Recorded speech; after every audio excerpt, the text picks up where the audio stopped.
Hi Queens! So today I'm going to do a Disney princess, a fictional character that's called Jasmine from Aladdin, who was an independent and rebellious queen. Quite relatable, right? She's a Middle Eastern character, so I have added that Arabic touch in the eyes, and this is going to be a fantasy kind of makeup, and we need skin that glows from within. So let's start by a refreshing and priming spray for hydration. You guys know that this is the MAC Prep and Prime Fix Plus spray, and this is my staple product. Because the eyes are going to be heavy and I'm doing a cut crease makeup today, so I'll do the eyes first, and to prep them I'm taking my foundation. This is the MAC Studio Fix foundation in NC15, and also I'm going to try this Rumaire Cosmetics sponge, which is damp right now, to blend the foundation. And after that I'm using a powder to settle it. This is by Kryolan. Then this is the MAC 9 times burgundy eyeshadow palette, and I'm taking this nude pink color for the crease first, blending it outwards. Then I'm taking a black gel liner. This one is by CLinique. Using a precise liner brush to make a wing. The trick here is to draw the wing first and then connect it with the center of the eye. And then comes the challenging part, that is drawing a curve following your crease. You can semi-open your eyes for doing this. And then you can take it towards the wing and then connect it, and maybe extend the wing if you want it like that. So I did the same on the other eye as well. And this is the MAC Fashion Fanatic palette. I just needed this dark plum color from this palette to blend the black gel liner. You can also use a dark brown over here. You can always play with the colors. So I'm extending the plum shade towards the inner side of the crease also, just to give it a blended look. Then I took the MAC 9 times burgundy palette again and picked the bottom two colors to blend on the crease mainly, just for that. And then I again used the black gel liner to darken the black line, as it quite faded away because of the blending of the eyeshadows again and again. So I again needed the plum eyeshadow to blend this so that the black line does not look harsh. And then I picked this pinkish nude color from the same palette and just buffed above the crease to give a nice gradient of colors. And then I took my Coastal Sands 252 eyeshadow palette.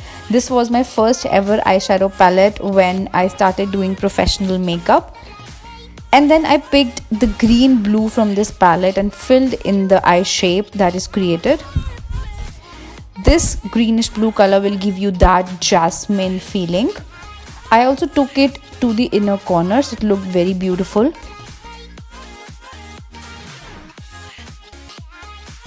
And then this is my Huda Beauty Desert Dusk eyeshadow palette. You guys know that.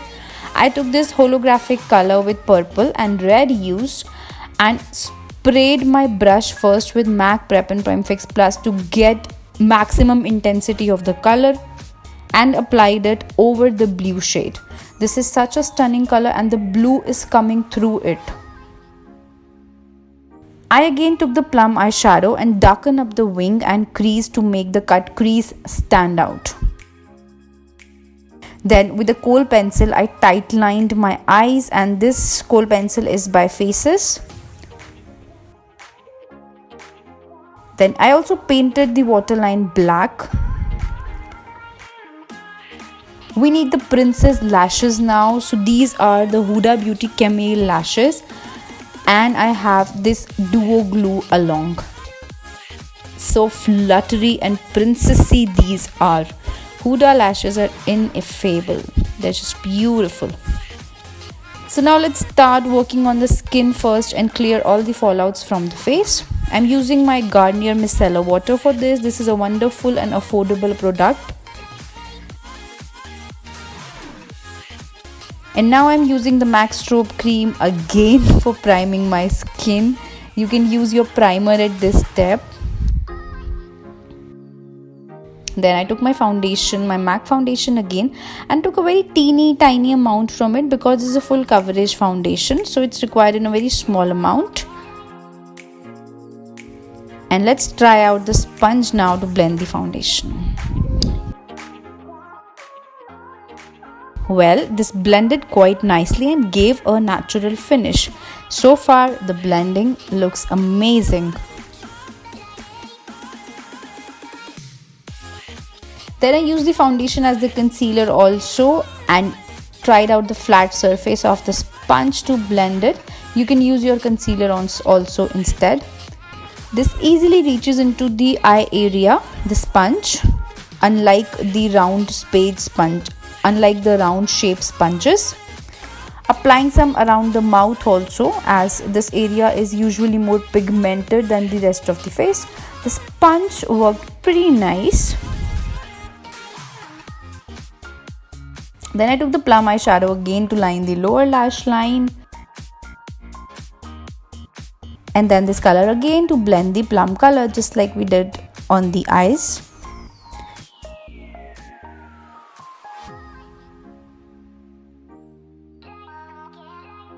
Then I'm using this contour stick to get some color on my face. This is by Sephora.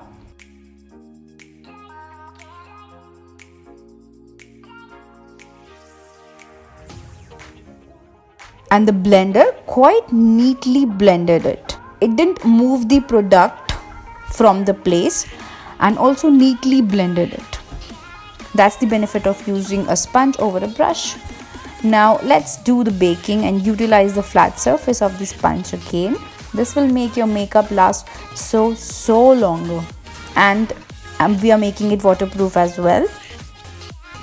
Let's also blend the bottom lip contour and use some on the top as well. I have got this tip from Huda. So I'm using this PatMcGrath lipstick and I'll mention the shade below.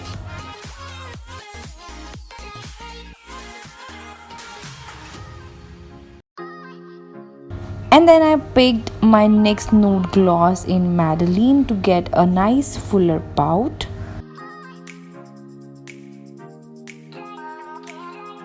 Now let's remove the powder. Always let it sit on your skin for a while to completely bake your makeup. Then I also blended some foundation on my neck to make the color of my skin uniform.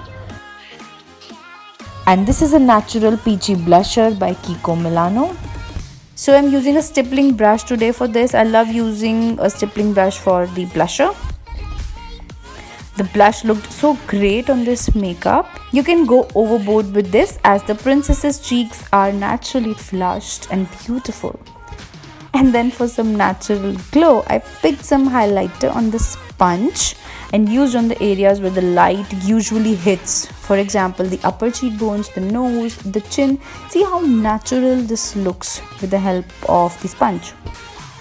So guys, I hope you enjoyed watching this fairy tale kind of makeup with Arabic cut crease eyes and flawless and glowing skin and lips.